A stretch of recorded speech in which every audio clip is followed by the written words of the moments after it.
अस्सलाम वालेकुम, मैं हूँ शजिया न्याजी। सुनो राउंडअप में आपको खुशामदीद। नाजरीन, बजट मंजूरी के बाद मुल्क में महंगाई की नई लहर दिखाई दे रही है।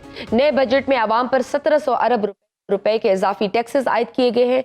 जनरल सेल्स टैक्स और तनख्वाहदार तबके के इनकम टैक्स की शरह में इजाफे के साथ साथ बिजली, गैस और पेट्रोल की कीमतें आसमान से बातें कर रही हैं। हुकूमत मुश्किल माशी फैसलों की वजह IMF के नए बेल आउट पैकेज को करार दे रही है। एक तरफ हुकूमत कौम से कुर्बानी मांग रही है तो दूसरी जानिब हुकूमत ने आईनी इदारों के बजट में 62% इजाफा किया है। कौमी असेंबली के बजट में 4 अरब, ऐवान सदर के बजट में 1 अरब 11 करोड़, वजीर आजम हाउस के बजट में 31 करोड़ 32 लाख रुपए का इजाफा किया गया है। नए बजट में अरकान कौमी असेंबली के सफरी अलाउंस को 10 से 25 रुपए फी किलोमीटर तक बढ़ा दिया गया है। अरकान असेंबली सालाना 25 बिजनेस क्लास टिकट इस्तेमाल ना होने की सूरत में अगले साल भी इस्तेमाल कर सकेंगे। अरकान असेंबली को मिलने वाली दीगर मराद की बात की जाए तो हर रुकन कौमी असेंबली को 1,50,000 रुपए बुनियादी तनख्वाह, सालाना 3 लाख रुपए के ट्रैवल वाउचर्स, टेलीफोनिक अलाउंस की मद में 10,000, ऑफिस अलाउंस की मद में 8,000 मिलेंगे।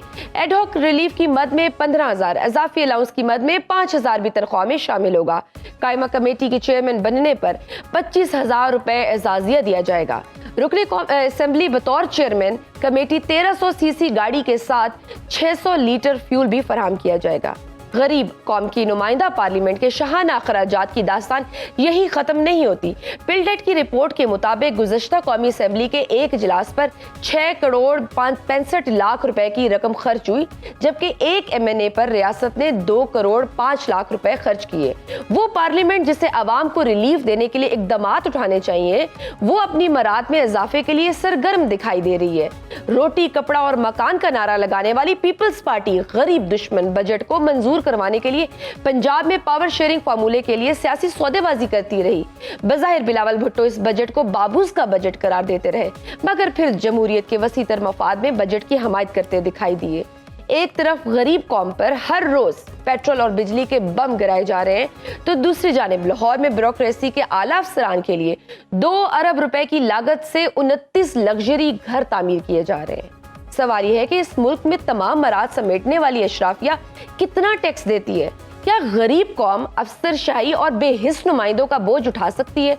सवाल तो ये भी अहम है कि क्या तर्ज़े हुक्मरानी तब्दील किए बगैर हम जान छुड़ा सकते हैं? इस सब पर बात करने के लिए हमारे साथ मौजूद है सीनियर तज्ज़ियाकार हसन निसार साहब। सर, आपके वक्त का बहुत शुक्रिया।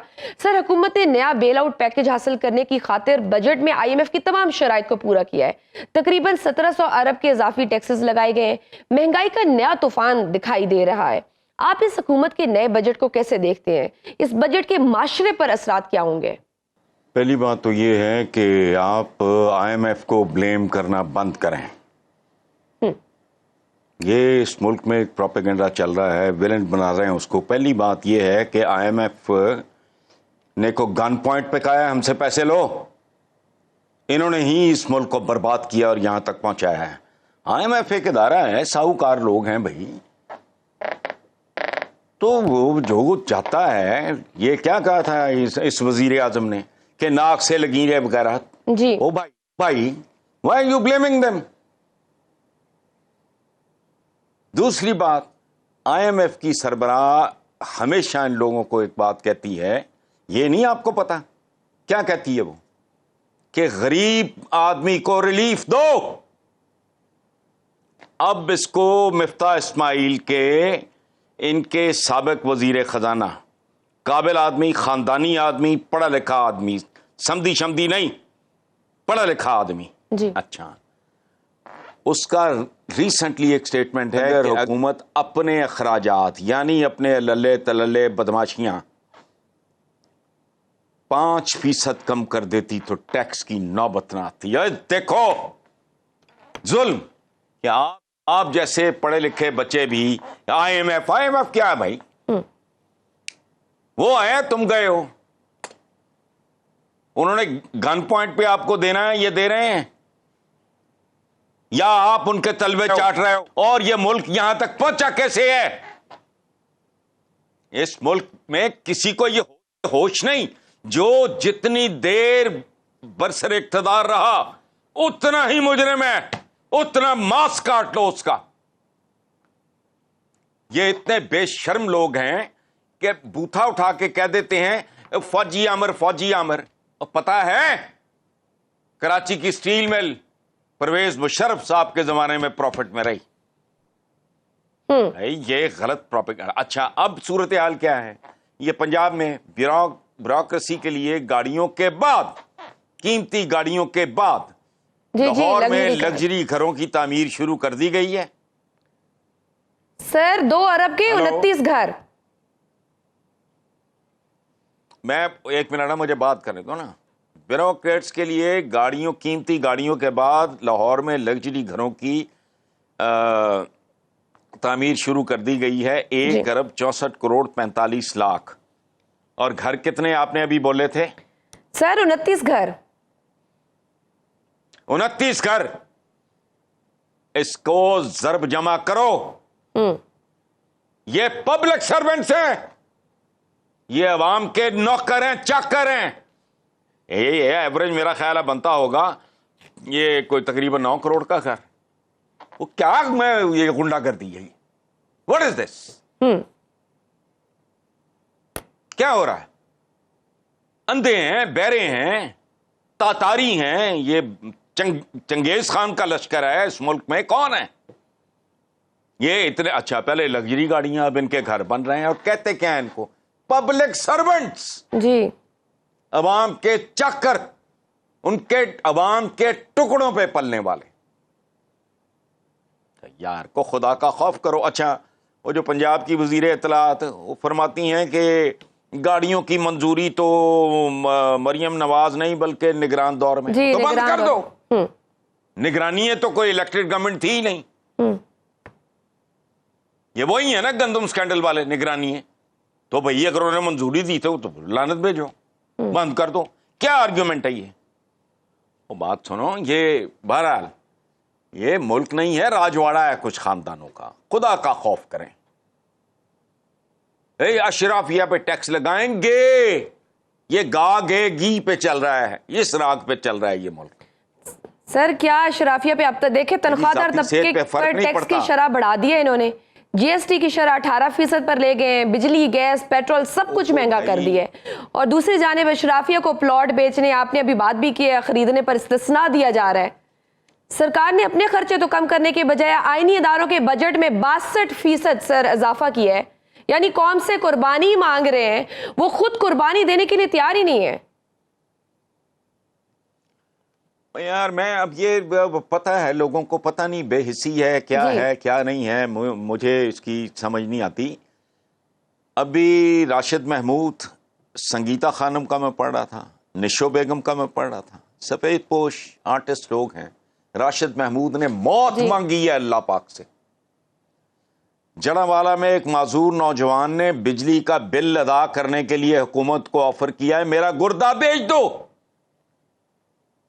उस बेवकूफ को यह नहीं पता कि एक गुर्दे पे जिंदा रह सकता है आदमी।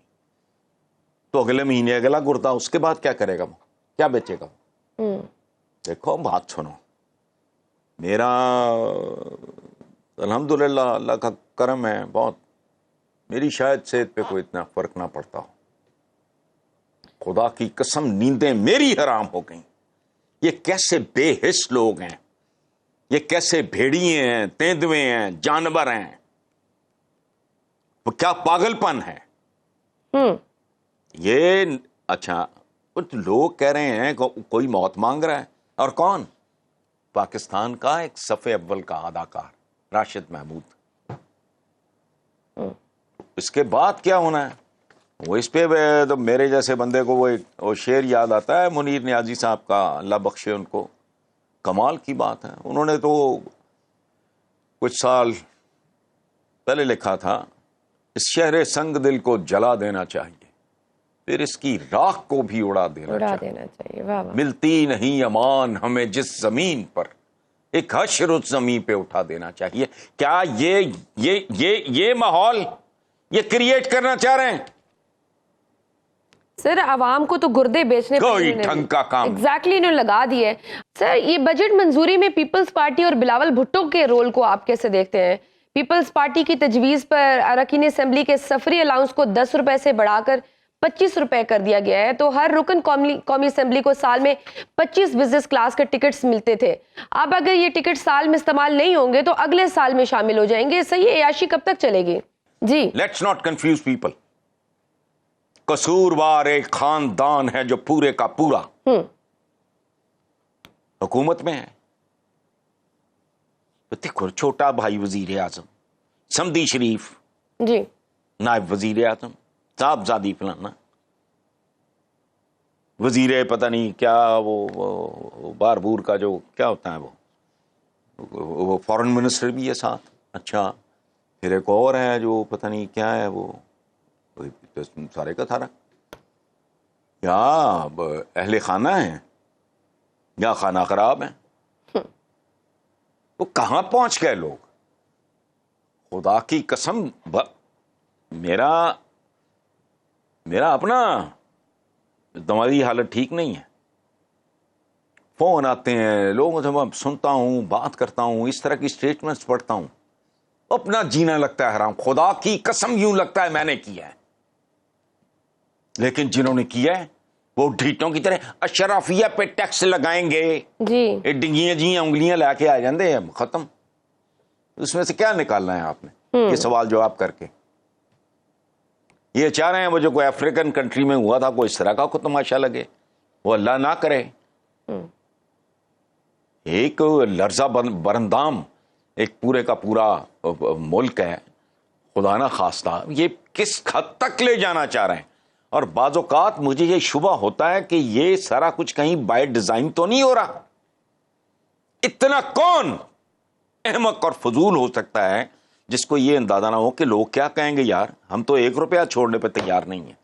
जी, लोगों की खाल उतारी, फिर गोश्त नोचा, अब हड्डियों में ड्रिल करके उनका गूदा निकालना, तो ये उनको आई डोंट नो, ये शायद ये आई डोंट नो चाह रहे हैं कि पाकिस्तान के सारे अवाम 24, 25, 26 करोड़ जितने भी हैं सारे औलिया के साबिर और शाकर, पता नहीं इनका कोई पता नहीं, आई डोंट नो। मुझे ये पागलपन दिखाई देता है।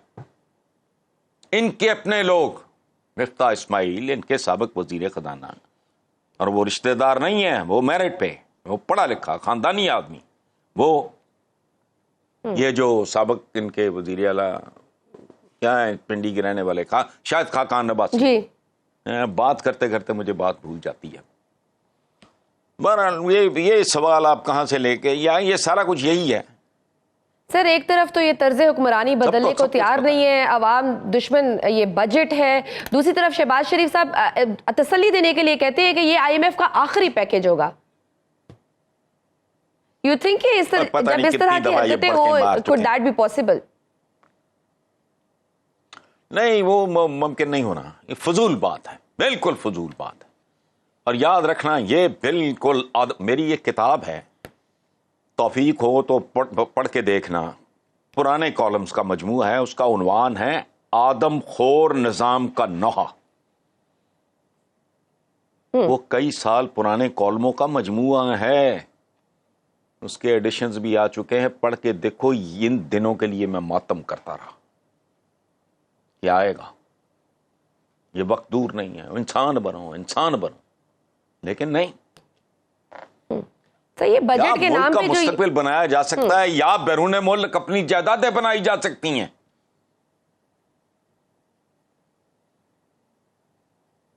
एक ही काम हो सकता है। सर एक और ये जो सौदेबाजी हो रही है सर बजट के नाम पे, जैसे बिलावल भुट्टो ने अपनी बजट तकरीर में कहा कि ये बाबूज का बजट है, मगर बजट मंजूरी के बदले में उन्होंने पीपल्स पार्टी ने पंजाब के 12 अजला में पावर शेयरिंग फार्मूला वसूल कर दिया, जिसमें उन्होंने कहा DC, कमिश्नर, DPO हमारी अपनी मर्जी का, पटवारी, तहसीलदार सब पीपल्स पार्टी की मर्जी से लगेंगे। अच्छा सुनो एक मिनट यहीं रुक जाओ। जी, इसी को मैं बदमाश कहता हूं, बदमाशी ये गाली नहीं है जिसका माश बद हो। अब ये जो इन्होंने शेयर मांगा है कि ये DC फलां जगह तो टमका जगह, तो वजह हो वो इन लोगों का मेरिट पे होना चाहिए। तेरा मेरा क्या हुआ जी, ये क्या मतलब है इसका? पता नहीं यार, अक्लें माऊफ हैं, दिमाग इनके, उनको जंग लगा हुआ है। ये तो होता ही नहीं। तेरा मेरा क्या, जो मेरिट बनता है लगाओ, को डीसी है, एसी है, कमिश्नर है, सेक्रेटरी, जो भी है भाड़ में जाए, मेरिट पे हो। यानी ये इतना बड़ा नंगा तरीन एतराफ जुर्म है, लेकिन यहां इस्लामी जमहूरिया और फिर पाकिस्तान, पाकीज़गी कहां है, जमहूरियत कहां है? ये जमहूरियत है। और इस्लाम का तो अल्लाह माफ करे, साया तक दिखाई नहीं देता कहीं। अशराफ से लेके अजलाफ तक और अजलाफ से लेके अशराफ तक सब एक रंग में रंगे गए। जिसकी चोंच है छोटी सी, वो इतनी सी बोटी हुई इस मुल्क की उतारता है। जिसका जबड़ा है वो तो फिर कहता है जनाबे स्पीकर ये हैं वो जराए, खत्म। सर हुकूमत के तो ये सामने नहीं आए। सर हुकूमत के तो ये हालात है, तादी हुकूमत के, लेकिन अपोजिशन को आप कहाँ देख रहे हैं? क्या ये खालिस है? क्या ये अपना रोल सही अदा कर रही है, which is it has to be? कौन सी अपोजिशन? तहरीके इंसाफ सर। वो कहाँ है? वो तो जेल में है। सुनिए इत्तेहाद कौंसिल सर कह दे। मतलब ओ यार छोड़े अब आप, ये हमें बस हमें रुकेबाजी सी है। सर यू थिंक कोई ऑपोजिशन नहीं है, they are not doing their work that supposed to be? नहीं, ये तो इनको तो अपने लड़ाई झगड़ों, दंगे फसाद, आपस में फ्लाइंग किकें, उनसे ही फुर्सत नहीं है। कोई आ रहा है, कोई जा रहा है। भाई वो तलाक तो नहीं हो जाती। 3 तलाकों के बाद तो ठीक है, उसके बाद भी मुमकिन है हलाला हो जाता है। वो एक पॉलिटिकल पार्टी है, उसका को बंदा वो उसकी फाइलें उसके सामने रखी गई, चूंकि वो चोर है, करप्ट है, वो ब्लैकमेल हो गया। कोई जो है वो जेलें बर्दाश्त नहीं कर सका। क्या है, व्हाट इज द प्रॉब्लम? उन पे तो भी नहीं चाहिए भाई। अगर तुम लोग, मैं पीटीआई की बात करता हूं, क्लेम करते हो दयानत वगैरह, तो ये तो वो ठेके, ये सारे ठेके अगर लिए हुए हैं तो उनको तो मुंह पे ना जो फाइलें देख के। बाकी क्या है जिंदगी में? सेपरेशन और डिवोर्स।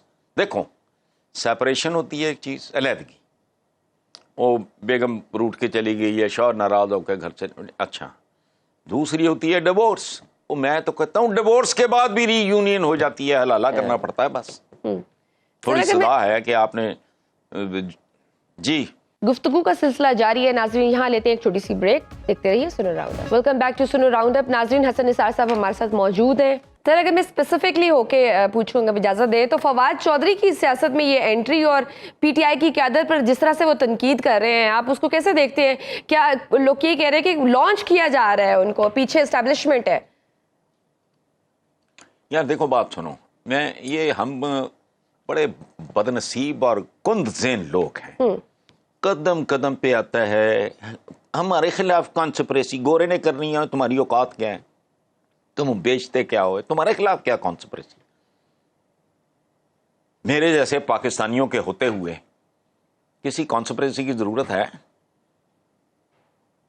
मुझे दयानतदारी से बताओ, ये हमारे खिलाफ पहुंच, तुम कौन हो? तुम्हारा आगा पीछा क्या है? तुम्हारी कंट्रीब्यूशन बनी ना इंसान के लिए क्या है? कर्जों के मारे हुए फलाना टमकाना, अच्छा। और दूसरे कैरेक्टरलेस लीडरशिप। देखो बात सुनो, 33-34 साल हो गए मुझे सियासतदान और जमहूरियत पे लानत भेजते हुए जी। हालांकि इनमें मेरे चंद दोस्त भी हैं, चंद लोग हैं जिनका मैं बहुत एहतराम करता था और एहतराम करता हूं। मेरा खालिद थे, दरवेश आदमी थे, इसी तरह और बड़े आजकल भी हैं। मैं कई बार ये कह चुका हूं कि जब मैं एक स्वीपिंग स्टेटमेंट देता हूं तो एक बात हमेशा ज़हन में रखें कि बुरी से बुरी पार्टी में भी चंद अच्छे लोग होते हैं, अच्छे से अच्छे फरिश्तों में भी चंद बुरे लोग होते हैं। बिल्कुल। But by and large, grand total, सियासतदान से ज्यादा मकरू कम्युनिटी इस मुल्क में नहीं है। कैरेक्टरलेस, मुझे एक बात बताओ, ये जो अभी इन्होंने अरबों रुपया खरबों रुपया बांटा है MNS में जी तरक्की आती फंड, वो केड़ी तरक्की होए? ए मिस्त्री ने, राज तरखान मजदूर ने, जितना भी है वो जाओ 5,000 महकमे पाले हुए। आज पता लगा पता नहीं किस इदारे में 54,000 या पता नहीं 58,000 सिंध में सर, सिंध में सैक की है। उन्होंने कहा ये जरूरत नहीं सर, जाली डोबी साइज वाला है, सिंध वही में। ना कराची। हाँ तो बेटा उसमें फिर क्या है? यही है सारे मुल्क की कहानी। ये करते क्या है? ये वाकई पेनाडोल टाइप इस तरह की नहीं दे के तो एक तीसरे स्टेज पे पहुंचे हुए कैंसर का ये इलाज करना चाह रहे हैं, करके देख लें। हमारी तो दुआ ही है, या चीखो पुकार है या दुआ है, लेकिन ये दोनों चीजें बेकार होती हैं।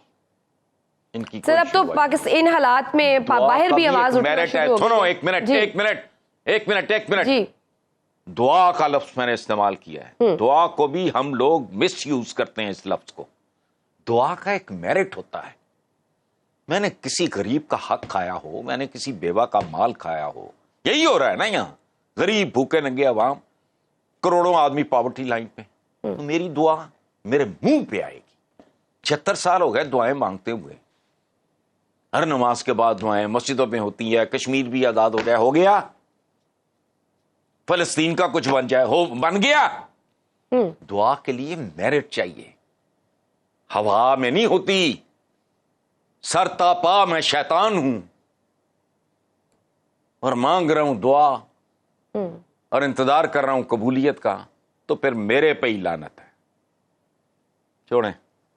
सही सर, ये तो जो हालात हैं, अब तो इंटरनेशनल लेवल पे भी लोग उंगलियां उठा रहे हैं, क्वेश्चंस उठा रहे हैं, आप अपने कंसर्न्स शो कर रहे हैं। आप 8 फरवरी के हवाले से अमेरिकी कांग्रेस में जो करारदाद मंजूर हुई, फिर अक़वाम मुत्तहिदा के वर्किंग ग्रुप की रिपोर्ट जो आई है इमरान खान की रिहाई के मुतालबे को, सो अब यहाँ पे ये कहते हैं जी ये हमारा अंदरूनी मसला है।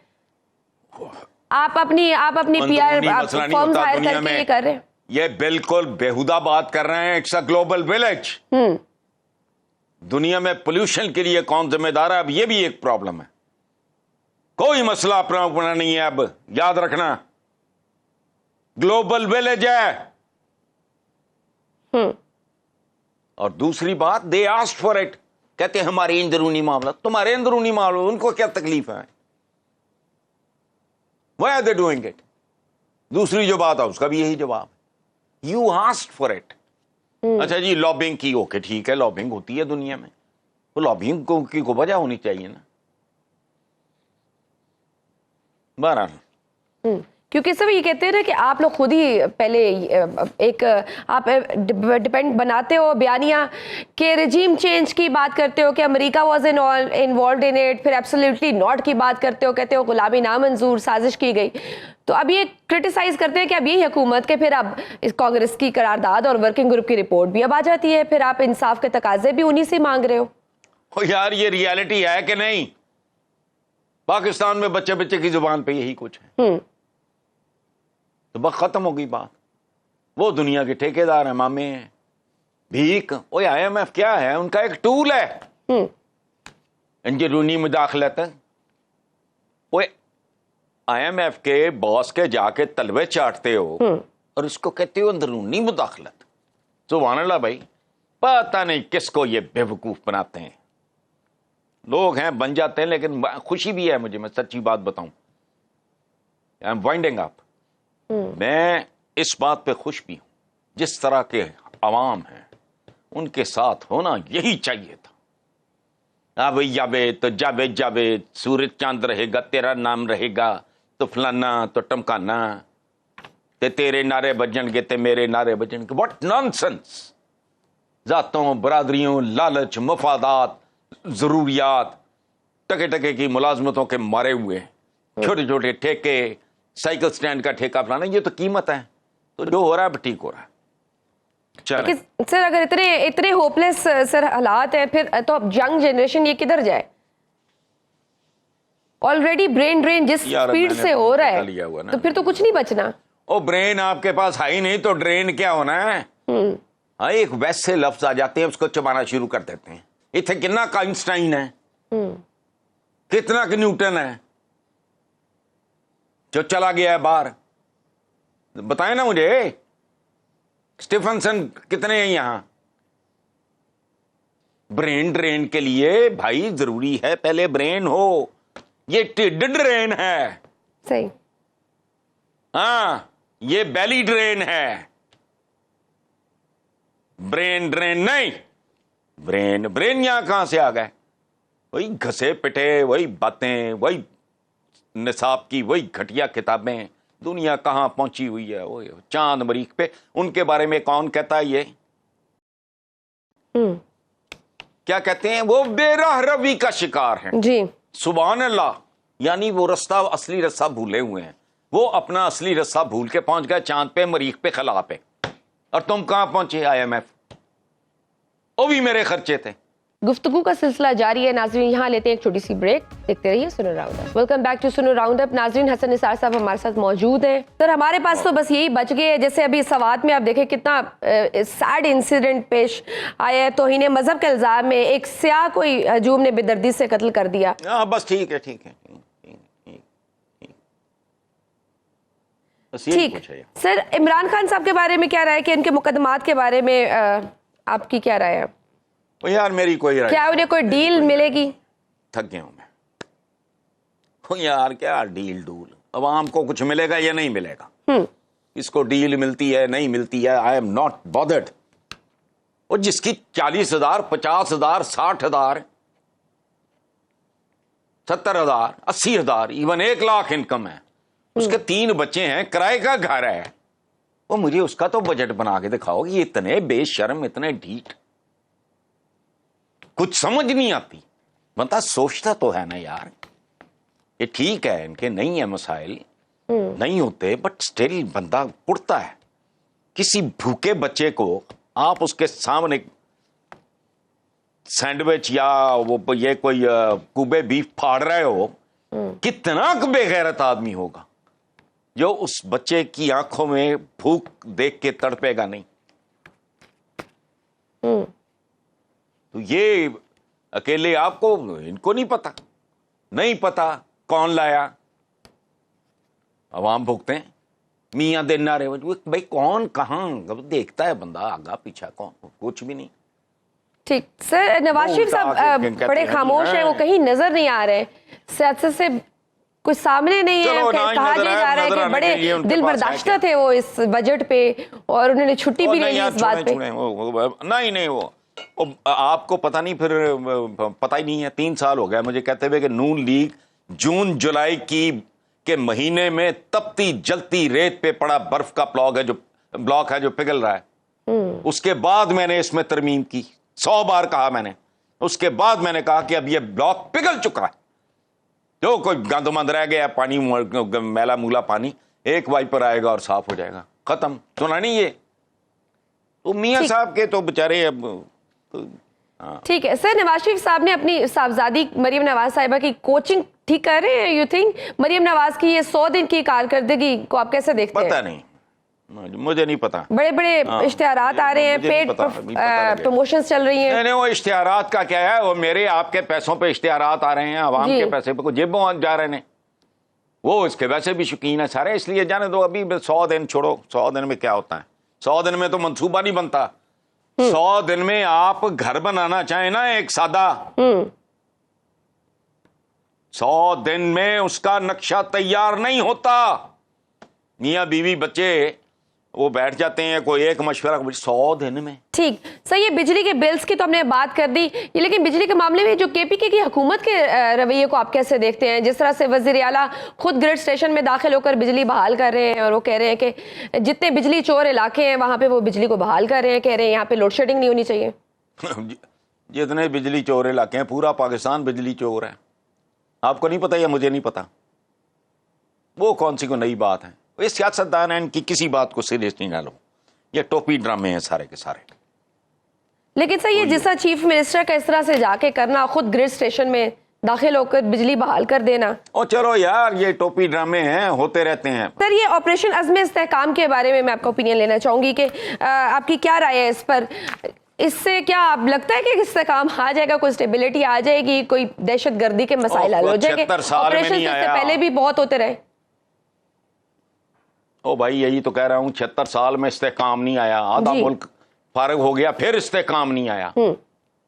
ਤੇ ਹੁਣ अगर एक लाइन चलानी है तुसी तो इस तो बाद आ जाएगा, तो इंतजार करें आप। Sir, last question. सर, ये सुप्रीम कोर्ट में सुन्नी इत्तेहाद कौंसिल की मखसूस नशिस्तों से मुतालिक जो ये केस चल रहा है, सर इस पे भी मैं आपका टेक लेना चाहूंगी। नहीं, मेरा कोई टेक शेक नहीं है इसमें। जितनी पहले नशिस्तें हैं उन्होंने कौन सी तोप चला ली है। ये सुन्नी इत्तेहाद भी आ जाएगा तो क्या नाम ही सुन्नी इत्तेहाद, यानी मैंने सुना है कि सवाए मुसलमान के को बड़ा पॉलिटिकल पार्टी। एनीवे, छोड़ें इसको। सर, फिर ये निजाम ठीक कैसे होगा? ये इतनी मायूसी है, आप ओ यार, मैं फिर बताऊंगा ना कभी। इतने ज्यादा अपसेट लग रहे हैं इन हालात पे, और मेरे सवालात ने शायद आपको मजीद अपसेट कर दिया है। But these are the problems actually. नहीं, निजाम तब्दील नहीं होगा जब तक अवाम तब्दील नहीं होंगे। 26 करोड़ बाशऊर बंदा इंपोर्ट करो और इनको गुलामों की मंडी में बेच दो। बहुत शुक्रिया। सीनियर तज्ज़ियाकार हसन निसार साहब हमारे प्रोग्राम में मौजूद थे और काफ़ी नाउमीद दिखाई दे रहे थे। यकीनन हालात बहुत ख़राब हैं, लेकिन ऐसा नहीं हो सकता। कुर्बानी सबको देनी होगी तो बराबर देनी होगी। ये नहीं हो सकता कि सारा बोझ आवाम पे डाल दें, आम इंसान पे डाल दें और हुक्मरान एयाशी करें। अगर हालात बेहतर करने हैं तो अपनी तर्ज़ हुक्मरानी को तब्दील करना होगा। नाज़रीन, मुझे दीजिए इजाज़त। अल्लाह हाफ़िज़।